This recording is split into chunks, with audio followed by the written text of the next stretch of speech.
All right. Dr. B here with Demystifying the DSM, and we are in the neurodevelopmental chapter of the DSM. And I would like to talk about autism today. Unfortunately, this is a diagnosis that we are continuing to see a rise in. Lots of young children are being diagnosed with autism. There is definitely an increase. What that is from is not what this video is about, but it's definitely something that every practitioner and even parents should all know what autism is. If you have a child with autism, what you should be trying to do, and if you have young children, they probably have someone in their classes that has a diagnosis of autism. So it is important that kind of everybody knows what autism is and what it is not. It is not an intellectual disability, and this is important to kind of clarify. One of the things that you often hear is that, or people assume that individuals with autism also have a low IQ or an intellectual disability. Someone can have both, but not all of them. So an autism diagnosis by itself does not mean an intellectual disability, and that's super important. The other important piece of this, it is a communication social disorder, and possibly even those who have a dual diagnosis of an intellectual disability and an autism diagnosis, it may just be the way in which we're testing their intelligence that shows that they are at low IQ. Because the way that we test is socially what's appropriate for us, right? If you have a social and communication disorder, you may not test well on these kind of intellectual type disability testing. So very clearly that these are two separate disorders. And in autism, there is a social and in communication. So it ranges. It's on this huge spectrum to where you can have someone who, I love to use Sheldon on the Big Bang Theory as an example, and I don't know if the character was supposed to be presenting as kind of this Asperger's high functioning autism, but this is the social disconnect. If you've ever seen this show, he is a super smart scientist who just is socially awkward, inappropriate. He's super intelligent, but can't pick up on social cues, right? There's this, social, when people are talking or when there's something going on in a large group or even in one-to-one conversations, they may be missing what the rest of us pick up naturally. And we don't typically teach these things in our educational system, right? Because if you don't have autism, you pick these things up naturally, right? You assimilate to your culture, you learn what the social cues are.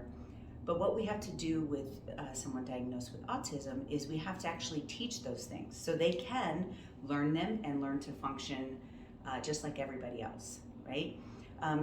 But autism is on a scale, and sometimes, in the severe cases, you often have really kind of this disruptive mood, a mood component, maybe anger towards self, and trying to figure that out for these individuals.